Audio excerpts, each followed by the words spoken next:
Mi resignación implicaba acabar por darle la razón. Yo me había obcecado en atesorar un peculio como mi bisabuelo, que trajo 600.000 pesos duros de las Islas Filipinas. Soñaba con ver a mi madre admitiendo que todos los desprecios que me había dedicado desde mi tierna infancia habían sido injustificados y crueles. Días más tarde de mi confesión, regresaron las fiebres con la virulencia que esperaba. Aquello sería mi perdición, así que esperé con estoicismo a que apareciera un ángel y me llevara al cielo. Sin embargo, los que me terminarían por sacar del pabellón hacia el hospital fueron 2 soldados. Cuando me trasladaban en camilla sudoroso y delirante, escuché las voces de Fandiño. «Que Dios te ampare, Martín, que Dios te ampare. Rezaré por ti al apóstol». Cuando abrieron las puertas del hospital, que no era sino otro pabellón donde se hacinaban en unos catres más gente que en el que estaban los sanos, me golpeó en la cara un fuerte olor a leche agria. Sin duda, el hedor aquel era la mezcla de los fluidos que excretaban todos los enfermos. A la sazón, pus de determinadas heridas infectadas y a medio gangrenar, vómitos, flema, sudores y heces líquidas de color amarillento. Cuando me echaron en uno de esos catres, 2 soldados que se tapaban la nariz por un trapo arrastraban cada uno por una pierna el cadáver desnudo de un marinero. Justo se detuvieron a descansar delante mía, de modo que me dio por mirar por ver si conocía a aquel desdichado. Era Mendieta. Debido a mi fiebre ni había caído en la cuenta que llevaba días sin verlo a mi lado en la litera. Al fijarme en él, éste abrió los ojos de pronto y me habló en vizcaíno. «Martín, estoy muerto. Ya me llevan a enterrar. Adiós, amigo mío». Diciendo esto, volvió a cerrar los ojos y lo sacaron de allí. Aquella enfermedad la sufrí de veras. La garganta la tenía abotagada y tenía sed a todas horas. Frecuentemente me dolían los huesos y toda la mandíbula y apenas lograba dormir, porque siempre se escuchaban los gritos de delirios de algún enfermo o gente tosiendo o estornudando. Por la mañana nos traían caldo de pollo que se suponía nos tenía que hacer bien y que mezclaban con jugo de limón. Estuve cosa de una semana en el hospital hasta que ya no aguanté más. En ese tiempo vi gente entrar y salir como los toros de la plaza con los pies por delante. La mayoría había aguantado menos tiempo que yo. Los muertos me hablaban cada vez que se detenían enfrente de mi catre y me avisaban de un terror inminente. «Martín, cuidado, que te van a llevar unas sorguiñas al foso. Anda con ojo, que vienen preguntándonos por ti». «Martín, unas sorguiñas andan preguntando a todos los muertos si te conocemos, pero yo no les he dicho nada, te lo prometo». «Martín, corre, escápate, que esta noche vienen a por ti, ya saben cuál es tu catre». De tales discursos inferí que mi fin era inminente. Esa noche pude incorporarme, así que decidí escapar de allí, aunque me desplazara algo atolondrado. Quería regresar al pabellón por mis propios medios antes que las sorguiñas me atraparan.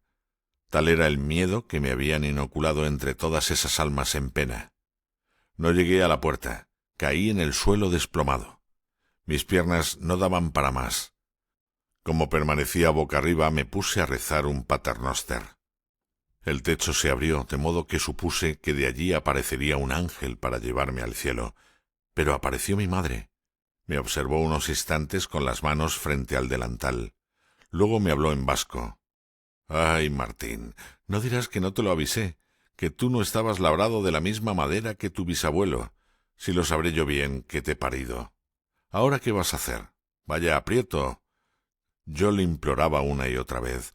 «Madre, por favor, no me abandones, que soy tu hijo Martín. Ayúdame».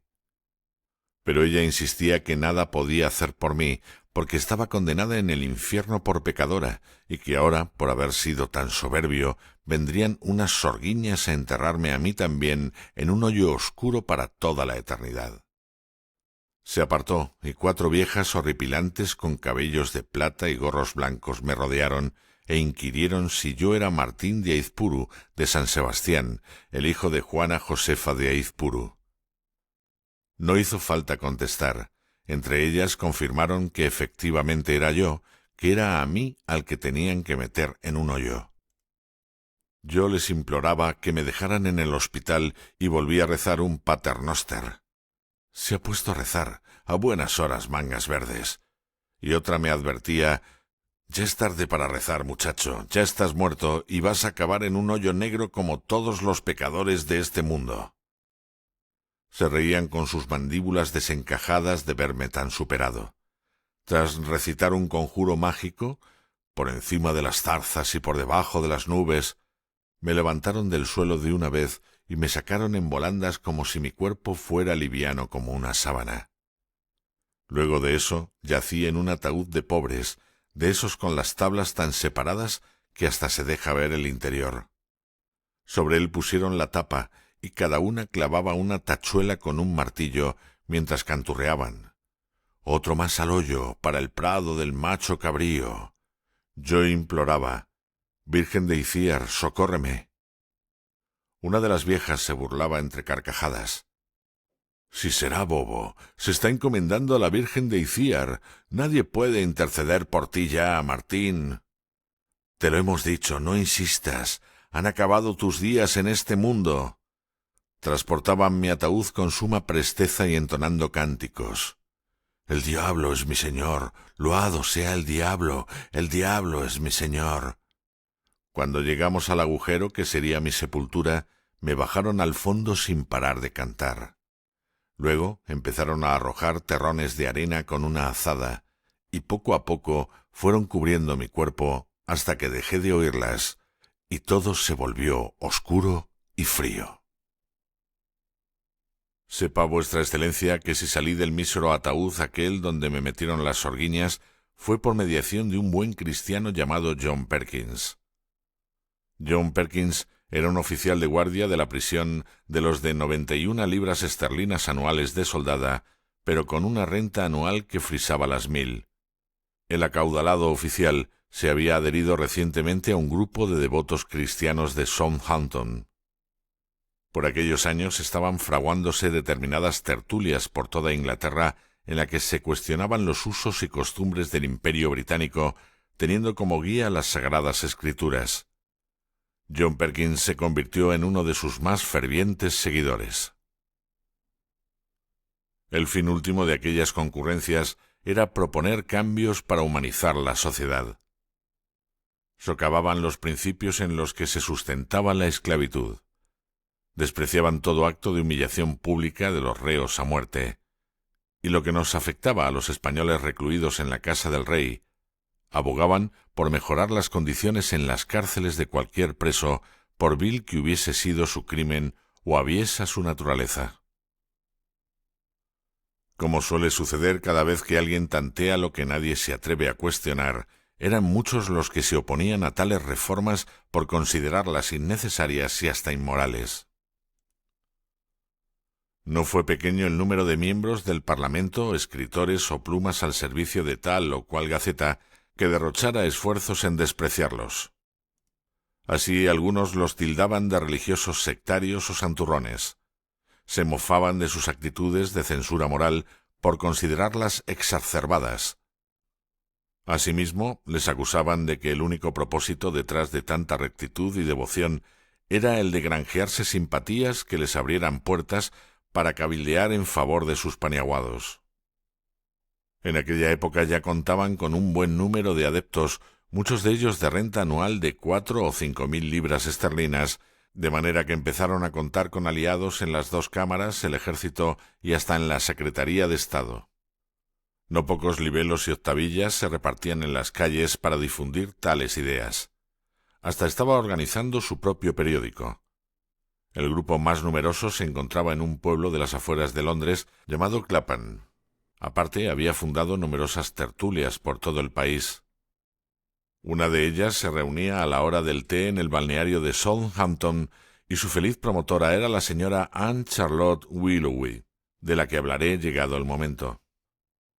Como entre todos ellos mantenían una activa correspondencia, la tertulia de Southampton conoció las condiciones tan insalubres en las que vivíamos los prisioneros de guerra en la casa del rey.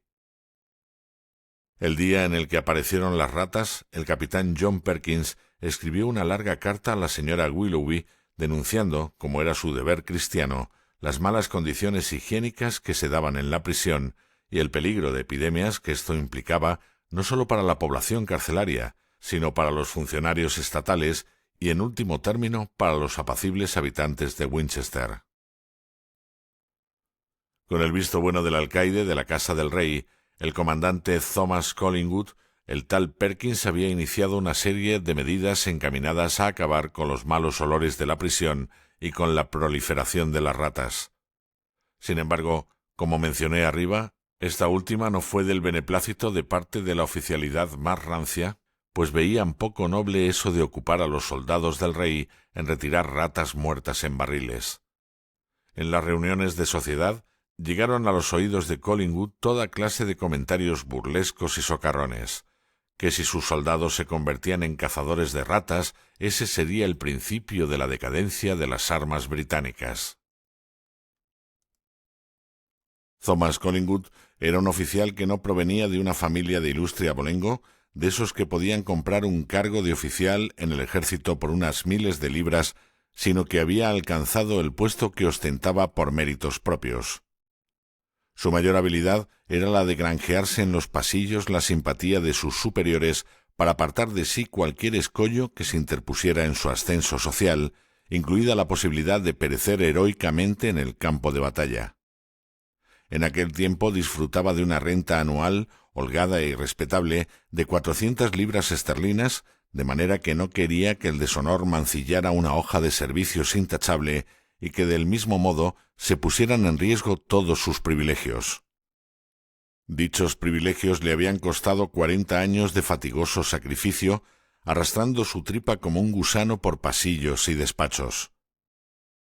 Con mucha paciencia y tesón, Collingwood había llegado a convertirse en el paniaguado de tal o cual autoridad, y éste acabó por recomendarle a un cargo bien remunerado, donde no le apremiaran demasiado. Amaba tanto su paga como a la escarapela de su sombrero, el brillo de su sable como el tacto suave del cuero de su talabarte, y el entorchado de oro de su casaca de oficial como el lazo de tafetán azul marino de su peluca. Pero sin duda lo que más le agradaba era ser invitado a los bailes de sociedad donde se codeaba con lo más granado de Hampshire, todo lo cual hacía de Collingwood un hombre satisfecho de sí mismo y jovial las más veces. Sin embargo, por mucho que huyera de los problemas, estos acudirían a hostigarle por distintos flancos, llegando a vislumbrar con aciago desconcierto el desvanecimiento de su renta, de su rúbrica y su fasto, como si todo su gozo hubiera sido nada más un fuego fatuo.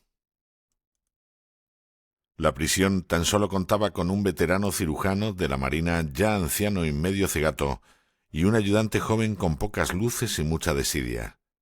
Estos ni sabían ni podían atajar con los medios a su disposición la alta tasa de mortandad a la que se enfrentaban. Los dimes y diretes sonrojantes en las fiestas de sociedad acabaron por minar la paciencia de Collingwood. Eran del dominio público las engañifas de los marineros españoles, quienes se habían lucrado vendiendo míseros rabos de ratas al ejército británico. Pues nada menos que pagaba 5 peniques por los rabos de unas ratas inmundas. Figúrese, todavía estarán los españoles riéndose a costa suya en los pabellones. ¿Cómo espera poner orden si hasta los prisioneros le humillan? ¿Qué sería lo que hablaría con el cirujano? No lo podemos saber, porque nadie que conozca estuvo allí presente, pero a resultas de tales encuentros, éste y su ayudante acabaron por abandonar el cargo semanas después de una infructífera fumigación sulfurosa de toda la prisión. También llegaron a sus oídos los rumores de una posible revuelta entre los prisioneros. Le informaron que se respiraba tensión en el patio a diario. Collingwood entonces habló con su más descerebrado, tenaz e incondicional colaborador, el sargento Smithers, para que doblara la guardia si hiciera falta, y no tolerara el más mínimo desorden, que si fuera menester hiciera un uso proporcional de la fuerza y que no vacilara en meter en el agujero a todos los instigadores de la revuelta, por numerosos que fueran, que así aprendería el resto. Smithers dobló la guardia y colocó una línea de soldados que separaba franceses de españoles. La salvación del alcaide, en cambio, provino de donde él menos sospechaba.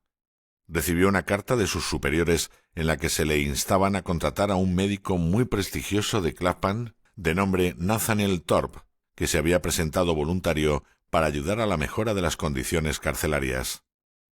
De este modo, sus superiores le rogaban llevara a cabo todas las diligencias oportunas para hacer la estancia del doctor Thorpe lo más agradable posible, ya que la recomendación provenía del mismísimo secretario de Estado, Lord Highborough. El doctor Thorpe no era sino otro de aquellos fervorosos cristianos que se afanaban por conseguir un país más justo y humano. Las cartas enviadas por Perkins a la señora Willoughby surtieron los efectos oportunos. Escandalizada, la señora Willoughby elevó sus quejas a determinados miembros del Parlamento, algunos de ellos familiares suyos. De ahí llegaron a oídos del secretario de Estado. Como recibían la voluntariosa ayuda pecuniaria de la familia Willoughby para la guerra, y además se les consideraba una de las más devotas familias cristianas y de conducta intachable de toda Gran Bretaña, el secretario de Estado propuso al doctor Thorpe como médico de la Casa del Rey. A Collingwood le temblaron los dedos con la carta, pues sabía el daño que ocasionaría a su reputación y a sus emolumentos si por azar el nuevo médico fracasara en su empeño. El doctor Nathaniel Thorpe provenía de una familia acomodada que había amasado una fortuna gracias al aprovechamiento de sus tierras, por lo que, a diferencia del alcaide, Collingwood no dependía de su paga como médico para asegurar su mantenimiento.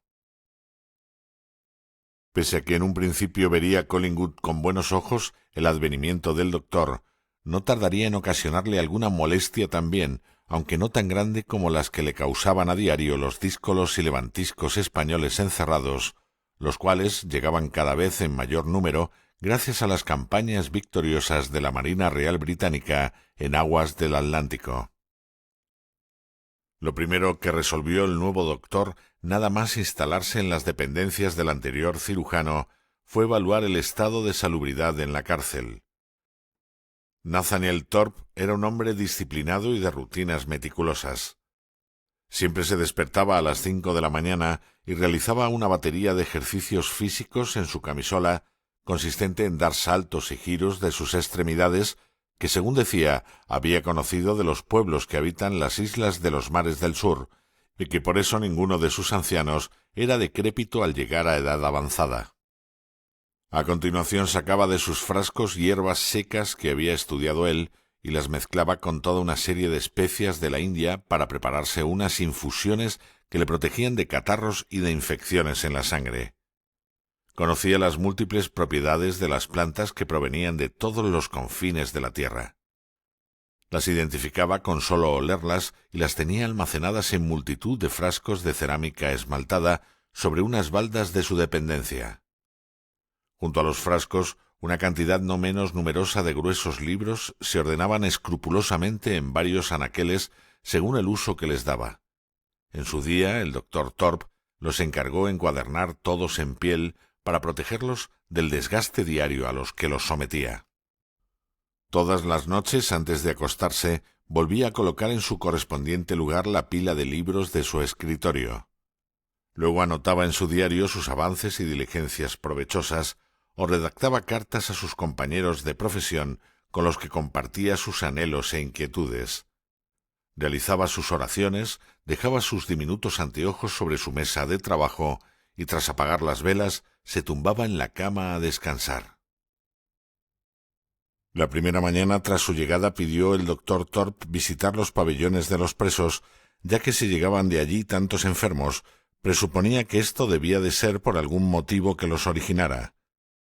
Collingwood había dispuesto que el sargento Smithers acompañara en todo momento al doctor junto a 2 soldados para así proteger la integridad del médico y de la misma manera facilitar por completo su tarea, aunque también con un deseo no revelado de fiscalizar sus actividades. ¿Por qué la mayoría de los prisioneros no salen fuera? Estar tumbados todo el día no les hace ningún bien. Deben de ejercitarse, de lo contrario acabarán enfermando. ¿Ve las llagas que les salen en la piel? Esto no es ninguna enfermedad contagiosa. Son el resultado de la falta de circulación de la sangre en determinadas zonas como el lomo o los codos. El problema es que si une esto a la falta de higiene, podrían llegar a producirse gangrenas y acabar falleciendo, cuando con un simple paseo diario se puede resolver el asunto.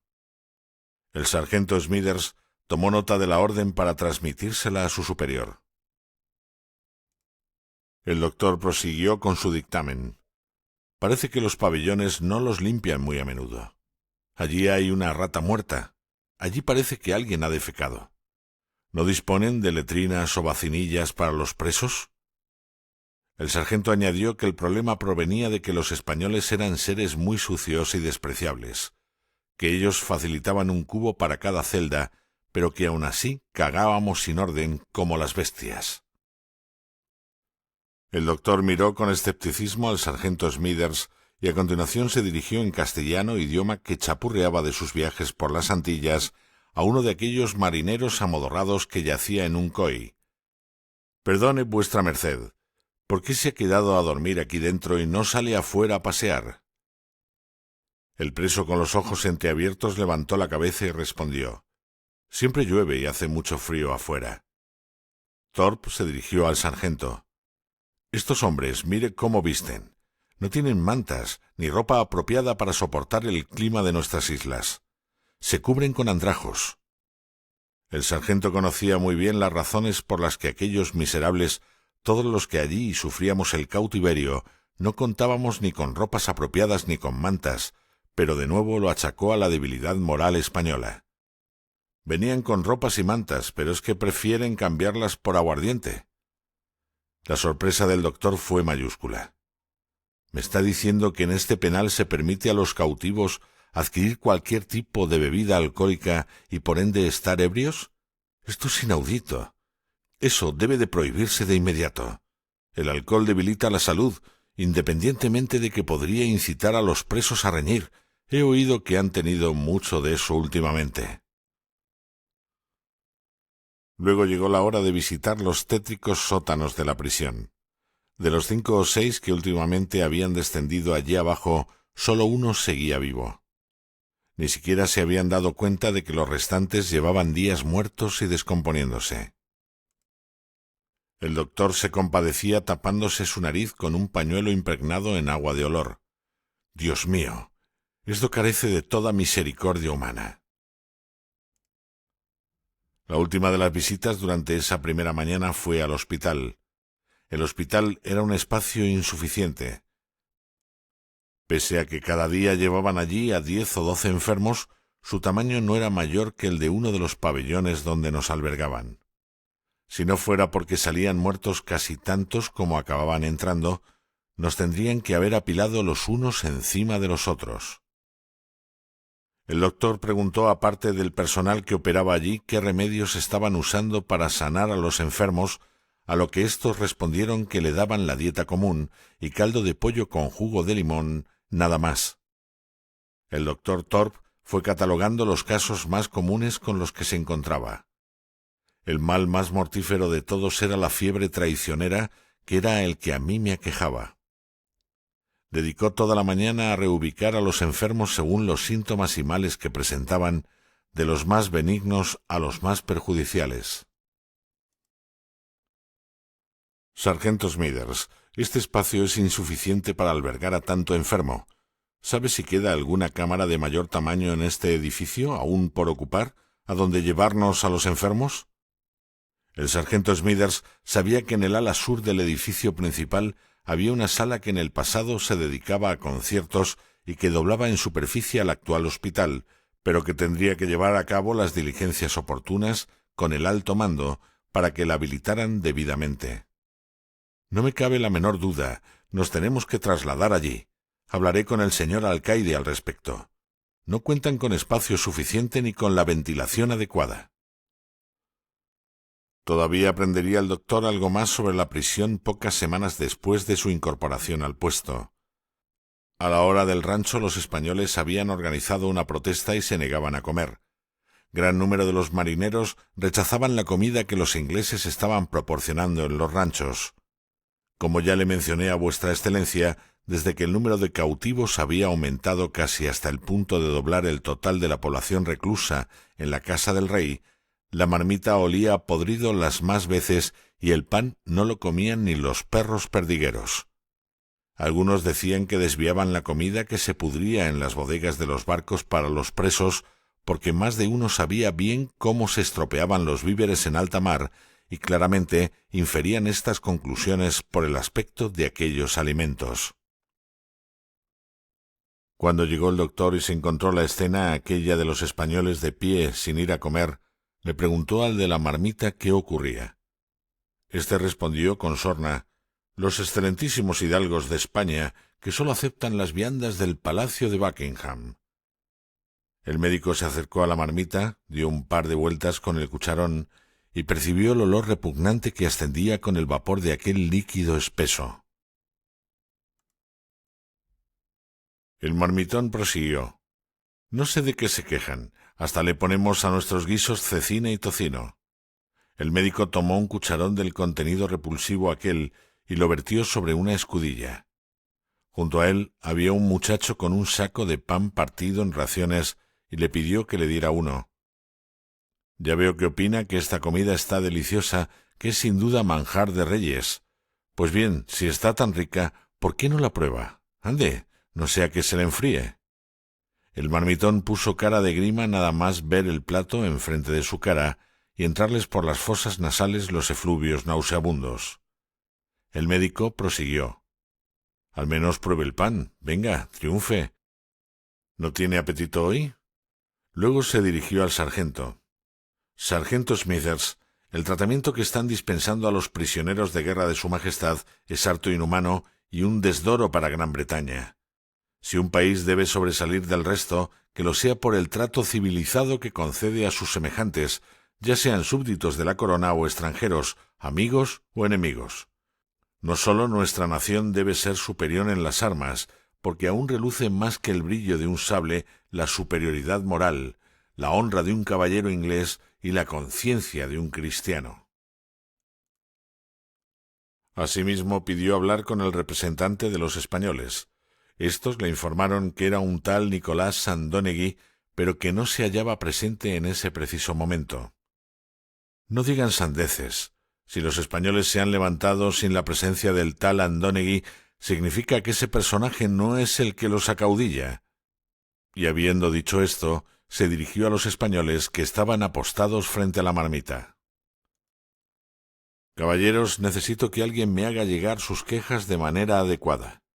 ¿Alguien puede dar un paso al frente?».